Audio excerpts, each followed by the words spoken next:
May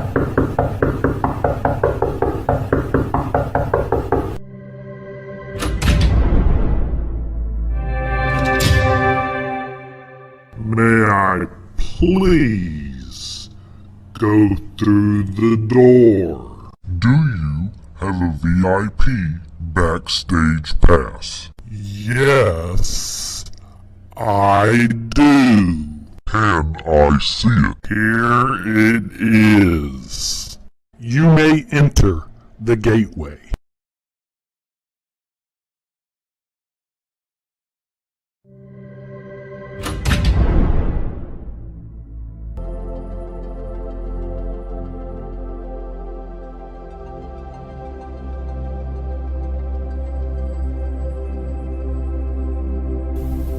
Well, hello people.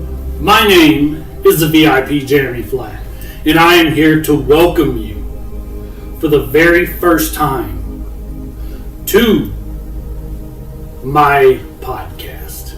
Now, what you are going to hear on this podcast is stories, true and fiction, stories that have a nature of weird,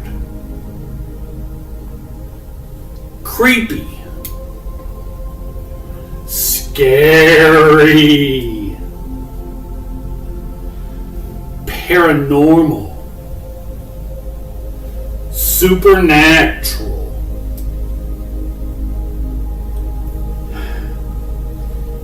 terrifying, mysterious, unexplained horror stories. Now, if you've liked what you've heard so far, then please press that subscribe button. Turn on notifications. Hit that like button.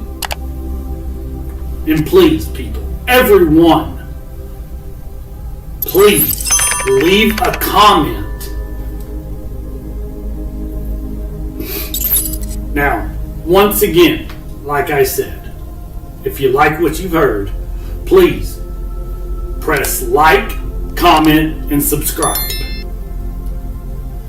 And once again, welcome to the V.I.P. Universe podcast.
Well, hello people. My name is the V.I.P. Jeremy Flatt, and I would like to introduce you to my very first podcast.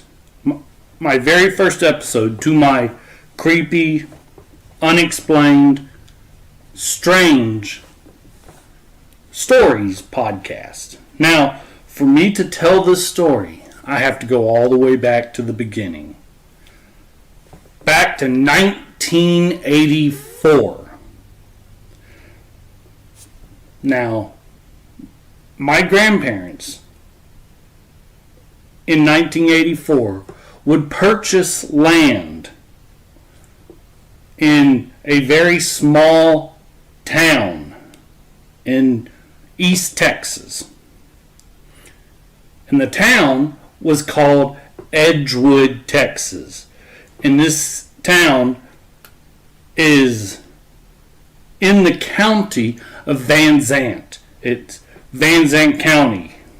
Now, on this property that my grandparents bought, they bought it from this very elderly man. And the only structures on this property was an old style log cabin. A log cabin that you possibly could have seen back in like the 1800s. It was just a one-room log cabin. And I would like to show you a picture of what that log cabin would have looked like. So I would love you to just bear with me and take a look at this picture, and then we'll get back to the story. Alright, people, the second structure on this property after that log cabin was an old school porta potty or an outhouse. Now, for you young kids that don't know what an outhouse is, it's just a rectangular structure made out of wood, because this would have been during an era that, structures were made primarily out of wood and not plastic. So this is just a small rectangular shaped building or a structure that when you opened it, it led into this place you would sit down that would look almost like a wooden toilet. But in this structure, or this kind of structure, there was no running water. It was just that structure you sat on, and it literally usually smelled bad. Because, like I said, there was no way of flushing, because it was just a place you sat on with a circle where you would pee and poop. And if you look at the picture that I'm going to show you now, this is about what this structure looked like. So go ahead and take a look at the structure now. Alright, you've seen the log cabin, what the structure would have looked like. You've seen what the outhouse would have looked like. Now, the next image that I want you to take a look at is basically what you would have seen, or what you would have looked at on the property with both the log cabin and just whereabouts the outhouse would have been. And you'll understand just what me and my family moved into in 1984, before my grandfather would clear out the land and start building on it for us. But go ahead and take a look at this picture right now. Now that you've seen, what we lived in when we first moved into onto this property. And as soon as my grandfather would start cleaning out the property so he could put a more permanent structure for the time being, he would start to build this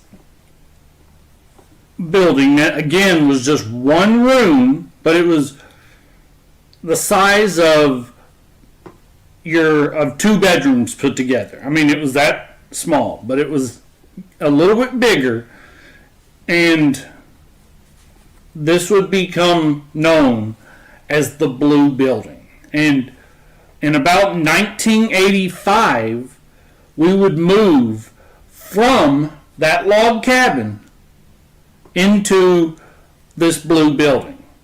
Now, this blue building would have running water, so we were able to start to take like a bath. But what we would end up bathing in was like a small kids swimming pool that my grandmother would literally have to boil water on the stove that was in this blue building so we could have warm water to bathe in. And yes, we still had to go to that damn outhouse because at that time we still did not have a bathroom. Now that, yes, us kids were a little bit older, if we needed to do a number one, all the guys, yes, could go outside and find a tree. But if they still needed to do a number two, yes, they had to go to the outhouse. And for my grandmother, she still had to go to the outhouse for both 1 and 2. But being that there is no physical picture of that blue building, I was able to recreate what this building would have looked like. And I would love to show you the front of what this building looked like. So would you please, again, take a look at the picture in front of you. Okay, now that you have seen about what the blue building would have looked like, I would love to show you once again, just like I showed you a little bit ago, what we lived in when we lived in just the log cabin. And, you know, what it would have looked like with the outhouse, just about where it was. Now, for the next picture, I want you to take a look at what our land was starting to look like with the blue building. And yes, the log cabin still stood, as well as that rundown outhouse. So I would love for you to take a look at this picture of those 3 buildings and about what the land and the property would have looked like in about 1985 with those 3 structures. So take a look right now. Now that we had a more physical, permanent place at the time being that had running water, my grandfather and my grandmother would start looking at houses. They would go take a look at models of houses, and they would end up taking me on a couple of these trips to go take a look at what possibly we could have as a permanent house. So my grandfather in the mid-80s would start to build the house that we would live in, not one time, but twice. And as soon as this house was done, we had a house that now had running water, good electricity, plumbing, where we didn't have to use an outhouse every time we needed to use the restroom. And the house that he would build by hand is the same house that I would love you to take a look at right here and right now. Alright, now I do have one last structure to tell you about. It's not really, predominant for this story, but for you to go ahead and understand the property and the land and what it would have looked like at this time. My grandfather would erect this very,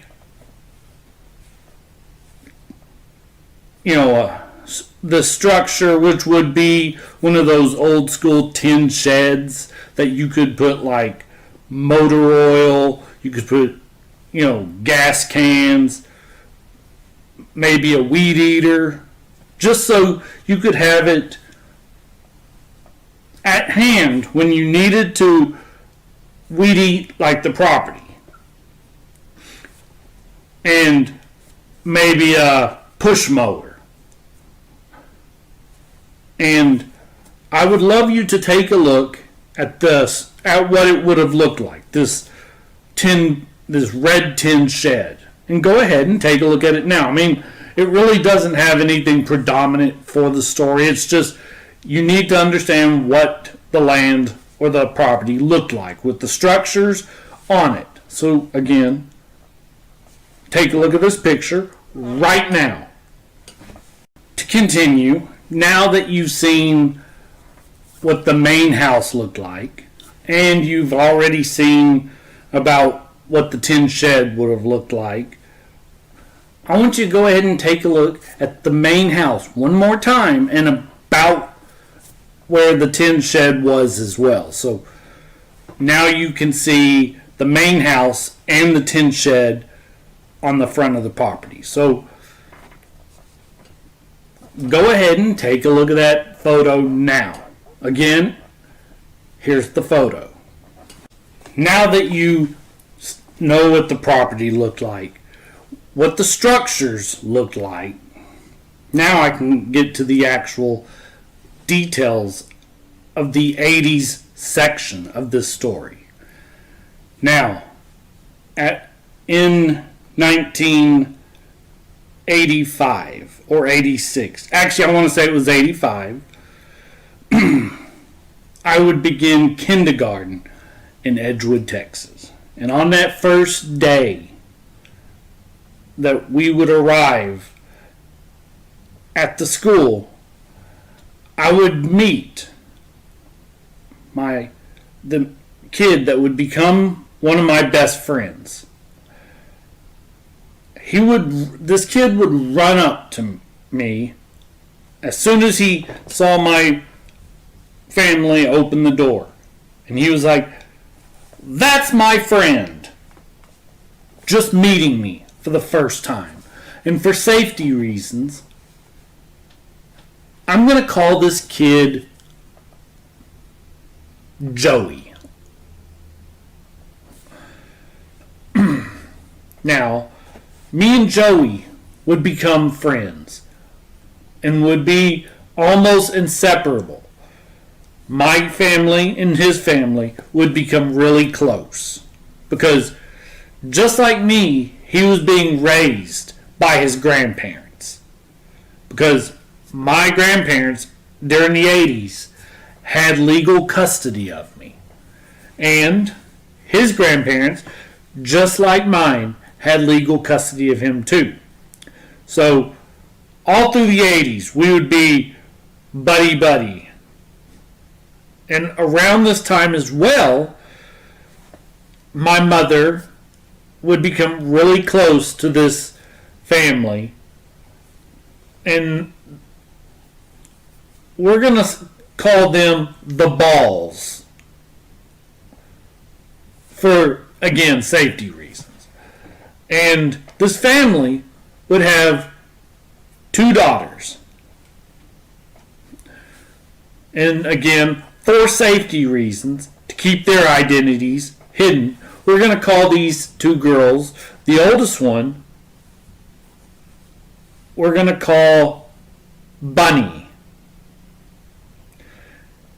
And the younger one, we're going to call Cindy. For, again, safety reasons, to keep their identities hidden and their families' identities hidden. So I would become really close to these two girls. My mother would be like really, really close with their family. And we would get really close, just like my grandparents had gotten really close to Joey's family. So now I had Joey, Bunny, and Cindy. And I would be almost inseparable with both of them, with both sets. They would come hang out on my property. I would hang out on theirs. We would even have Halloween parties together. I mean, it was, being that it was the 80s, it was a really close-knit group. And around this time, around 1987, my grandfather would decide, why don't we go ahead and put a kennel and start raising dogs to sell at the very back of the property, where the kennels would be connected to the blue building. So my grandfather would start collecting dachshunds, chihuahuas, and Chinese pugs. And I actually remember two of the names. One was for this Chinese pug that I absolutely adored. His name was Baron Bon Puchenbon. And yes, I know that's a funny name, Baron Bon Puchenbon. And the dachshund that I would fall in love with, her name was Rose. And as a kid, I would go down to the blue building and start playing with these dogs. I would jump into the kennels that they were in. I would get to hold Rose, and I would even create a song that me and my grandfather would sing. It went like this: Rose, Rose, I love you with a broken heart. You know, basically some childish song. Now, again, just like I told you and showed you with the picture of the blue building, the front of the blue building that I created, being that there is no physical photo of what this building looked like. And the photo that I would create next was what the blue building would have looked like, but around this time, my grandfather had basically stopped raising these dogs because he had to go back to work physically. So he would tear down most of the kennels, but only one kennel would survive. And the photo that I created of the back of the blue building has about what that kennel would have looked like with the back of the blue building. So again, with this one last photo, I would love for you to take a look at the back of the blue building. Take a look at it now. Now everything would start to change in about 1988. I would go to my grandparents and start to tell them that I wanted to move in with my mother. It was literally just something I wanted to do. Really had nothing, seriously about what would happen in this story. I mean, it was just a change of scenery. So, my grandparents would beg me, saying, please don't move. But eventually they caved, and I would end up moving up to Garland, Texas with my mother. And I would start going to this school called Parkcrest Elementary. And the time was now about 1989 when I would start going there.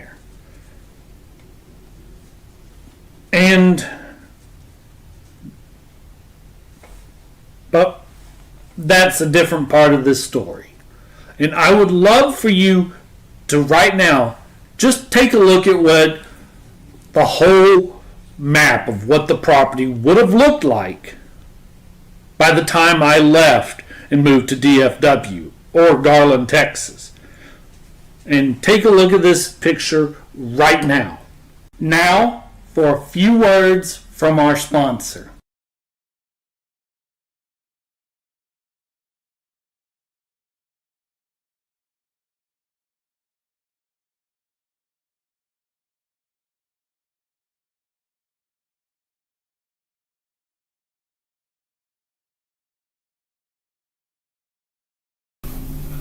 Well, hello once again, people. It's me, the VIP Jeremy Flatt. And if you've liked what you've heard, and you've liked what you've seen so far, and you want to see more, then please press that subscribe button right here.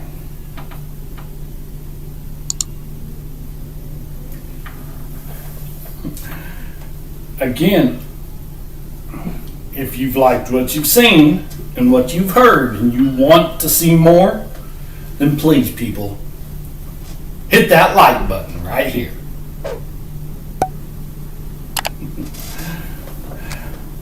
Now, people, please,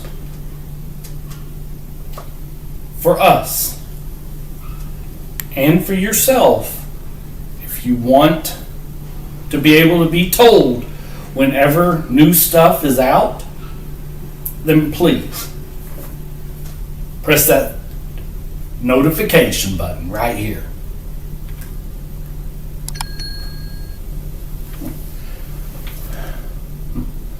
Finally, people, let us know what you want to see, what you want to hear.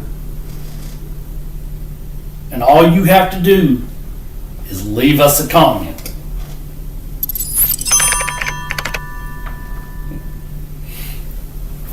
Now, people, back to the story.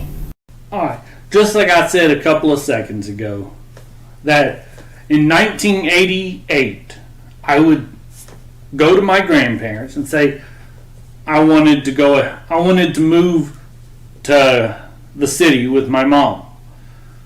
My grandparents tried to convince me not to move, that it wouldn't be anything good. But I convinced them that I really wanted to do this. So I would end up moving with my mom to Garland, Texas at about the beginning of 1989.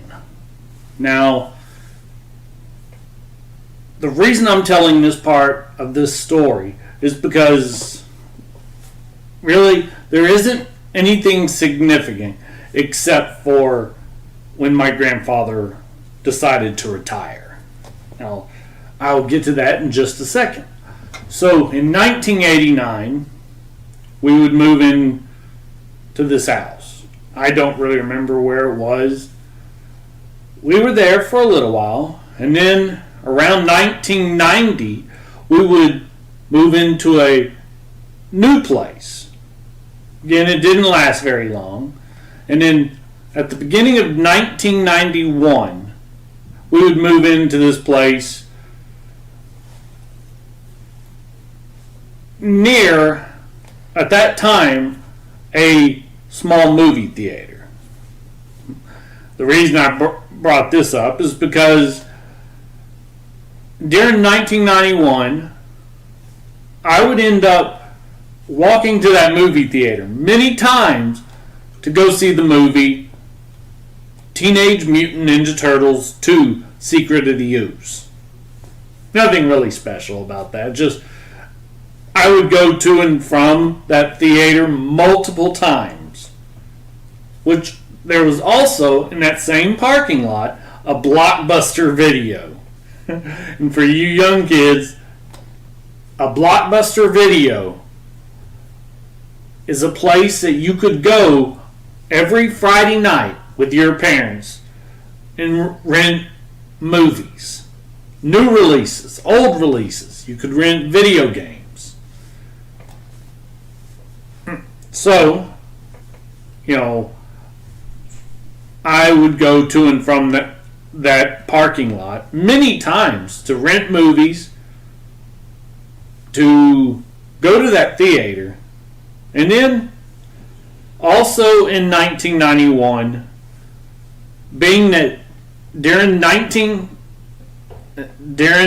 1980s, my grandfather would have to go from Edgewood, Texas to his job and then back home from Garland to Edgewood, and that was a good 2-hour drive, being that it was an hour to the city and an hour to back home. So in 1991, my grandparents would decide that they were going to move up to Garland as well. So now you have me, my grandparents, and my mom living in the house that we would end up living in till my mother passed away.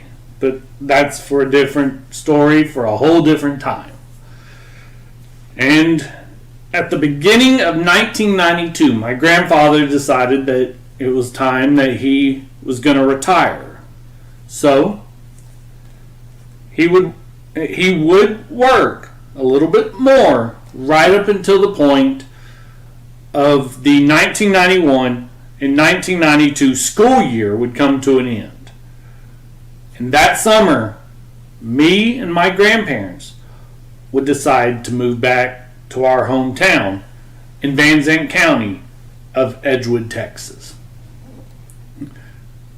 And now that you know this portion, I would love to show you the images of how we returned home, from an image of what it would have looked like leaving the city limits of Edgewood, Texas, right up until you got to our property. Now, take a look at these pictures right now, please. Alright, people. Now that you have seen the images of what the road would have looked like from the city limits all the way to our property. Now, I would love for you to take a look at an animation that I created with these images, basically showing you the road that brought us home, back to our property in Edgewood, Texas, that would lead us into the core, the main event of this story. So please, take a look at this animation right now.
Now for a few words from our sponsor.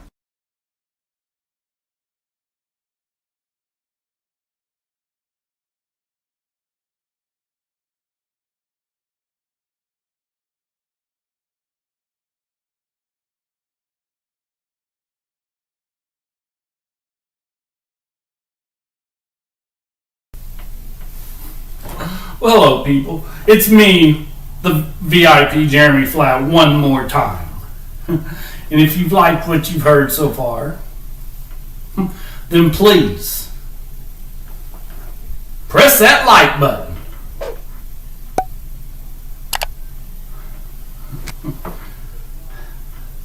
Again, people, if you have enjoyed what you've watched, once again, like I said, hit that like button right here.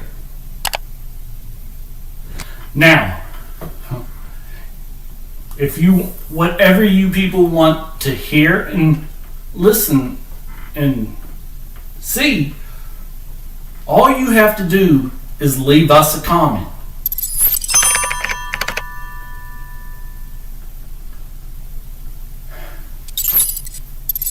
Now, if you leave a comment, we will get back to you. Now, back to the story.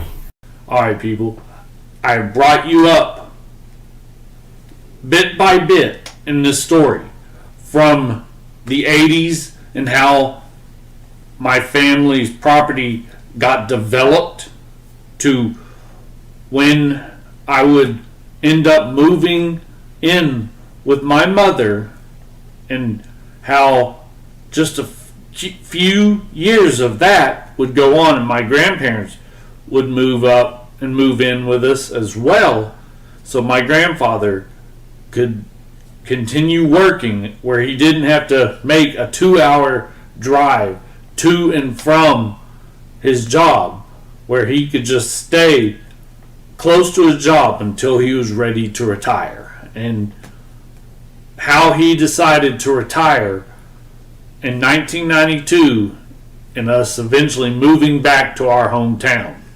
Now, 3 things happened when we moved back that summer in 1992. The first one is on the road, our street that I lived on in Edgewood, Texas. The first house on that road a new family would move into, and for their safety and to keep their identity hidden, I'm going to call this kid Bart. And you can take a look at the picture that I'm showing you right now, once again, of that road, where you can see Bart's property circled, and you can see my property circled. So take a look at that picture right now. Alright, the second thing that would happen that summer would be that during that summer, me and my cousins would be invited to Bart's birthday party that he would have at his house just down the street. And also at that party would be a kid, and for his safety and to keep his identity hidden, I'm going to call him Charlie.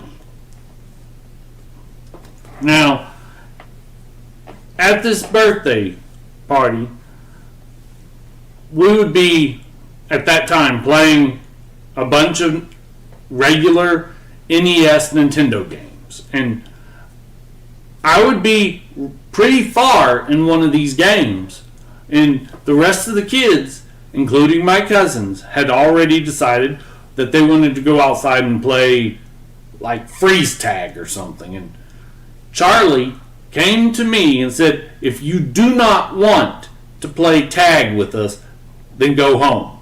So I would stand up, I would turn off the Nintendo, I would get up, and I would walk home. And that would be it for almost a year. It wasn't even a friendship. It was just disdain at that time. The third thing that would happen that summer that would be very crucial would be me and my grandparents would end up going up to my uncles who would start letting us use his home to rent wrestling pay-per-views every once in a while. And this pay-per-view that I would ask to see that would be crucial for how I would end up the next several years.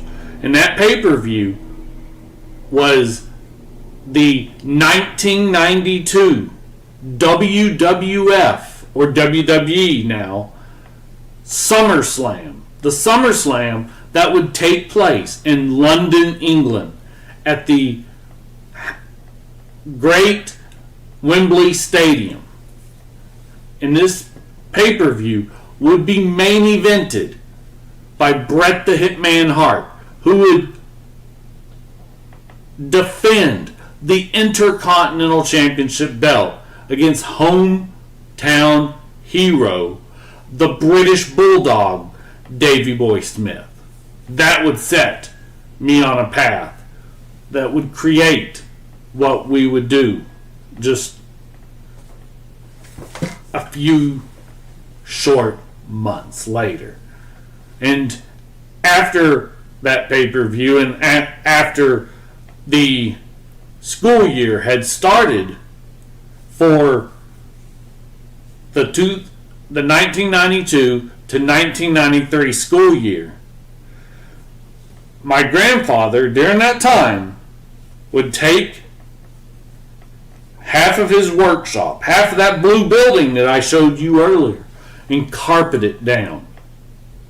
He would install a punching bag, a speed bag, and he would install a weight set so us kids could have a place of our own to call home. Now, as 1992 would come to an end and 1993 would begin, the end of that school year, me and my friend, and again, like I said, I'm going to call him Joey.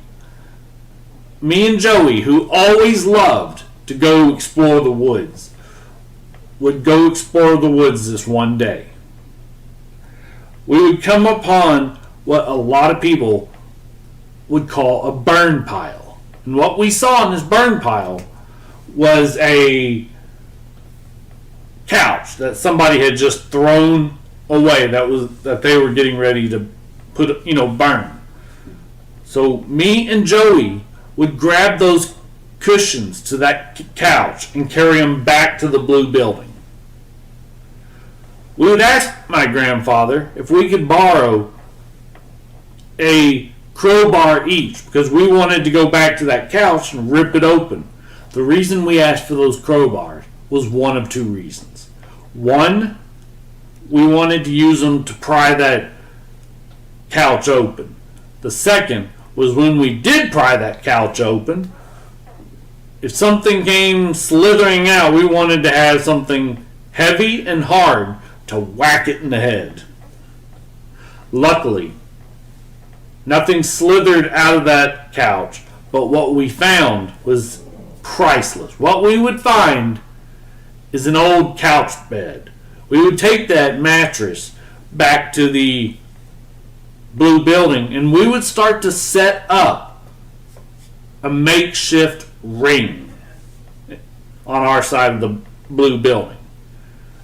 And I would love for you right now to take a look at what it would have looked like now in that blue building, inside the blue building, at that little makeshift ring that we had just created. And take a look at it now, people. Now that I've told you what happened in 1993 that was so significant with my grandfather carpeting down half his workshop, installing a punching bag, a speed bag, and putting a weight set in the blue building for us kids. And after me and Joey went exploring in the woods and found that old couch bed and brought the cushions and the mattress back and created a makeshift ring, the last significant thing that happened in 1993 would be that Bart's mom would call my house and ask if I wanted to go eat pizza with them and a bunch of other kids. I said sure, and she would drive down and pick me up, even though I could have walked to her house, because between my house and hers, it was like just a football field away from each other.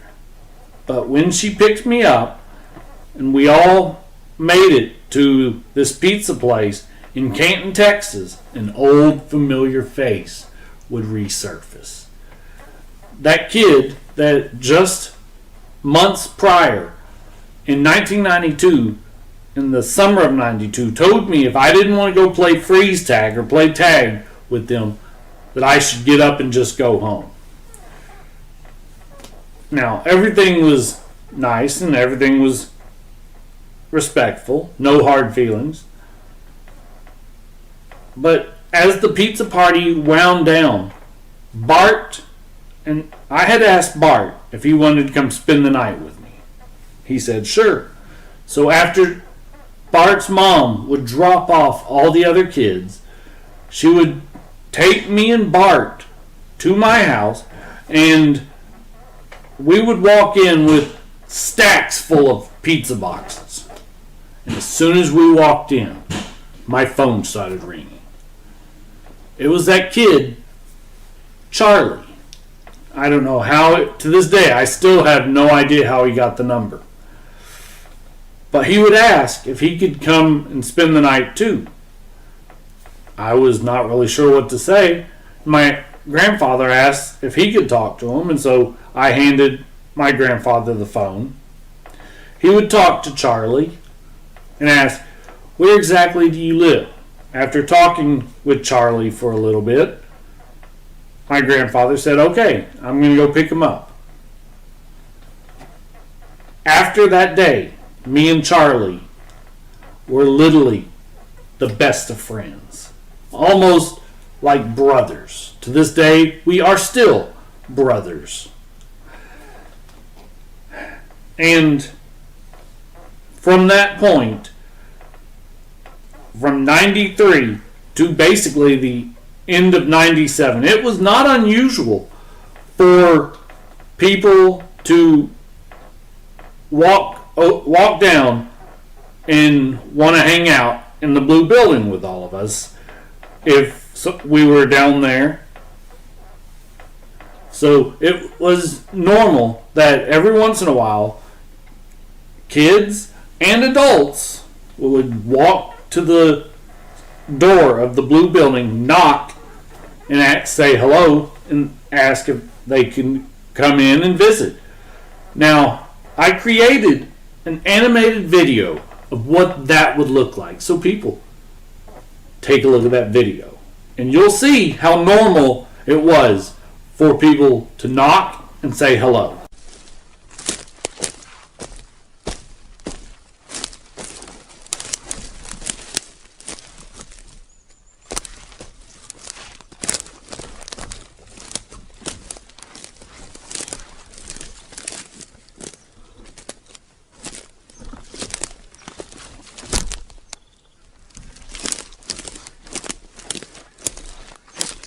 Hello. Well, you just saw the animated video.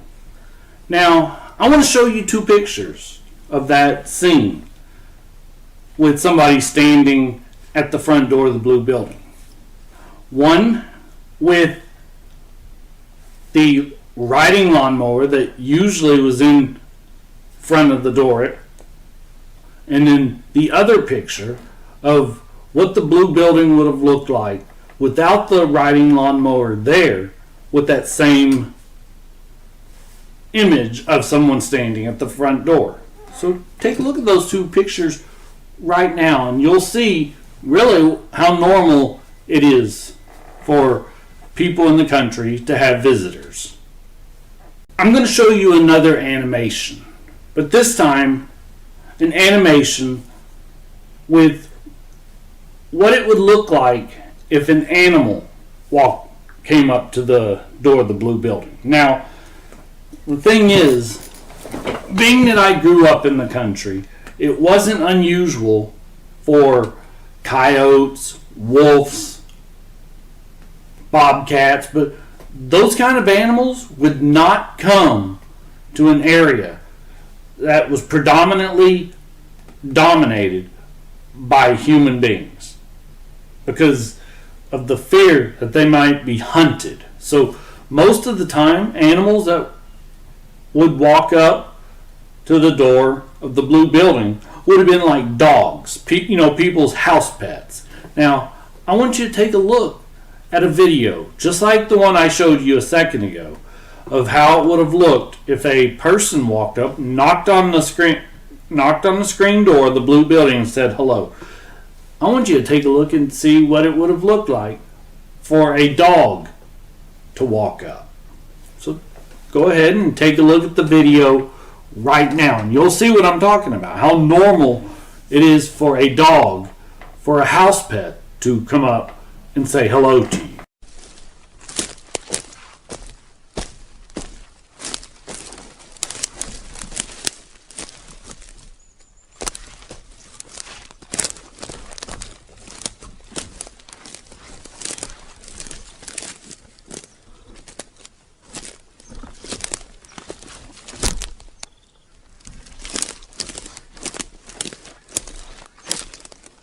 Again, I am so thankful you took a look at that animated video. Now, I would love to show you, again, just like I did previously, with what it would have looked like with a person standing at the front door of the blue building. I'm going to show you two images, one with the riding lawnmower in its proper place in the blue building, and the other without the riding lawnmower in the blue building. And these two images are going to be images of a dog sitting at the front door of the blue building. And here are these images right now.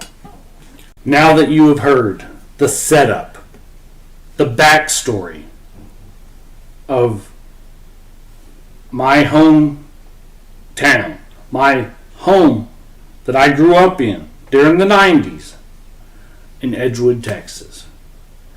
Now, people are going to say many things about what we could have saw that night in October 31st of 1997. Some people are going to try to say that it was somebody sneaking onto the property from the very back of the property. The thing is that there was no light besides the moonlight in this area where my home was. The only light source for someone driving in this part of where I grew up was their own headlights. And being that what happened this night was not in the daytime, it was almost about 10 o'clock p.m. on Halloween night of 1997.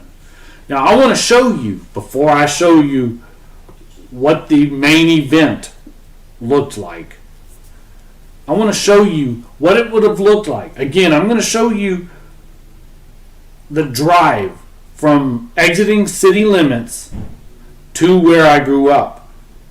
But this time I'm going to show you it in the pitch black of night.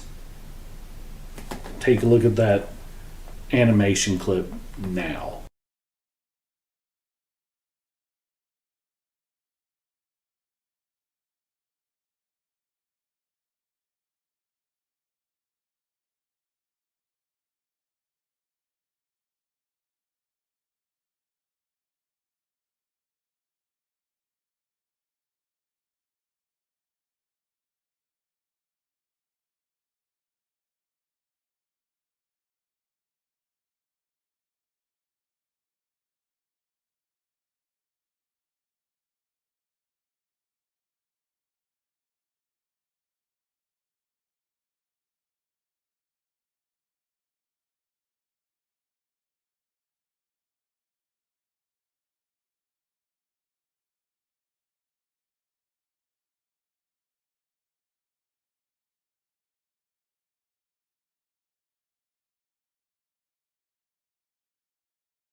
now that you have seen that really there was no way for anyone to sneak on the very back of our property because of pitch black darkness.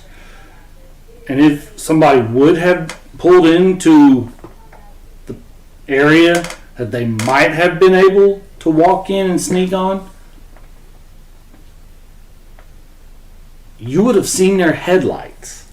So, now that I have once again told you that there was no way for somebody to have snuck on to the back of the property, being that also at the very back of the property, the fence back there separating this area from the properties on the street was barbed wire. So again, there's no way to sneak in pitch black darkness if you didn't even realize that there was a barbed wire fence separating the pasture that they would have had to be in to the property that they were sneaking on. If they didn't know barbed wire was back there, it would have been too dangerous. So, this night, being that I knew it was going to be my last official backyard wrestling match in my hometown of East Texas, of Edgewood, Texas, I wanted to go out on my own terms. So me and Charlie decided we were going to do what's called a 60-minute Iron Man match, which for any pro wrestling fan, they would know what a 60-minute Iron Man is. It's basically called a marathon match where you wrestle for the entire hour. And the most pinfalls, the most submissions, the most victories, as I'm saying, would earn you a point. And the person with the most points at the end of that hour would win. So me and Charlie proceeded about 8 p.m. that night to walk down to the blue building and start wrestling this match.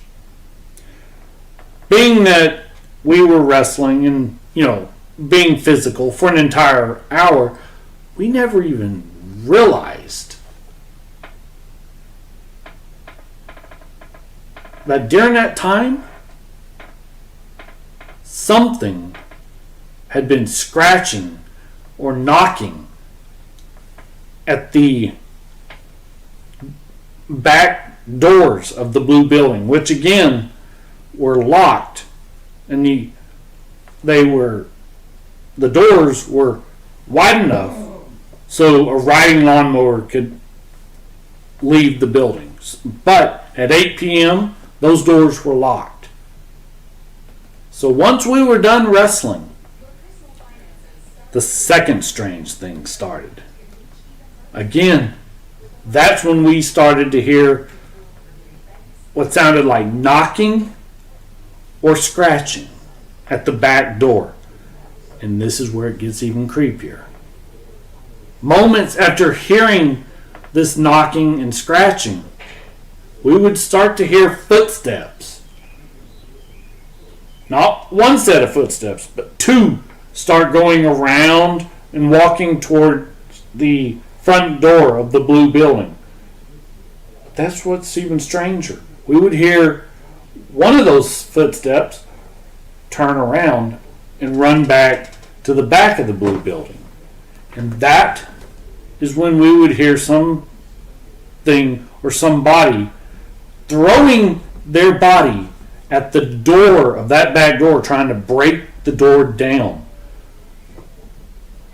And after a little bit, that's when we would turn around and look at the front door. And there was two yellowish eyes looking right back at us. And these eyes were too far apart to be a dog. And it was too high up to be a dog. And like I said, the eyes were too far apart to be a human. So what was looking in at us? What was banging at the back door? Now, I recreated what this would have looked like. Now, I didn't create it bit with the entire hour wrestling match, but I want you to take a look at this small clip and take a look and see what I just explained and what I just described to you and how terrifying it was.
After seeing those eyes looking in at us, we were so terrified.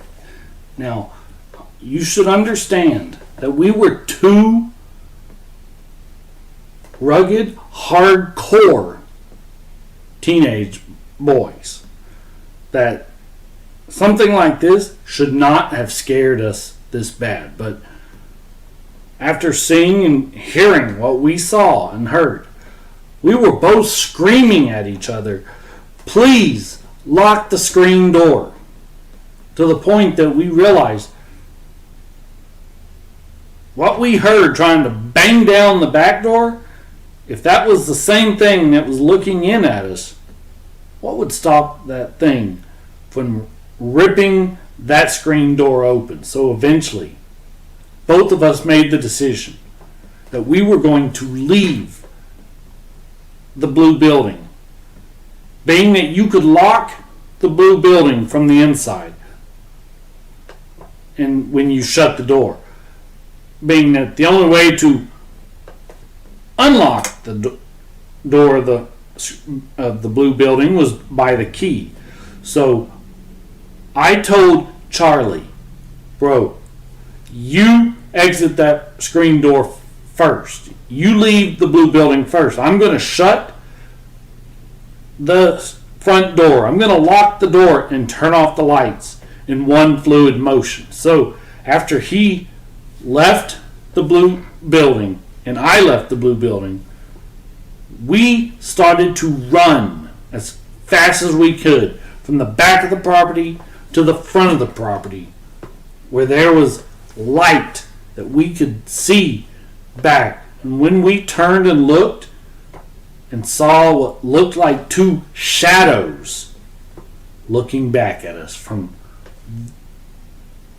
right in front of the blue building near the front door, we were so terrified and scared, not knowing what we're looking at. Now, I want you to take a look at that final animated clip that I created of us leaving the blue building and running to the front of the property. Take a look at that clip right now.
Well, thank you, people, for listening to my story.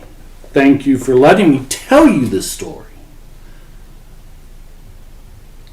And if you really want to see more from us and more stories like this, more creepy stories like this, then please hit that subscribe button right here.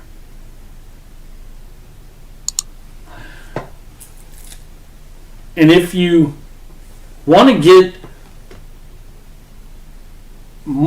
notified anytime we do have new stuff, then please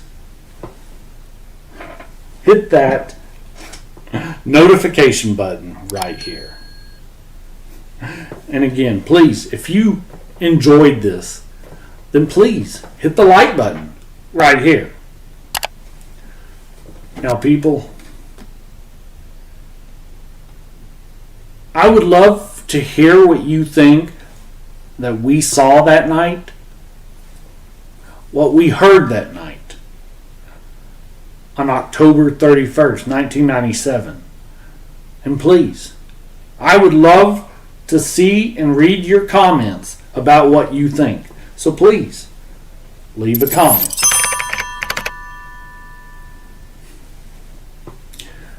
Now, once again, thank you, people, for letting me tell my story. Thank you for listening. And I'll see you soon.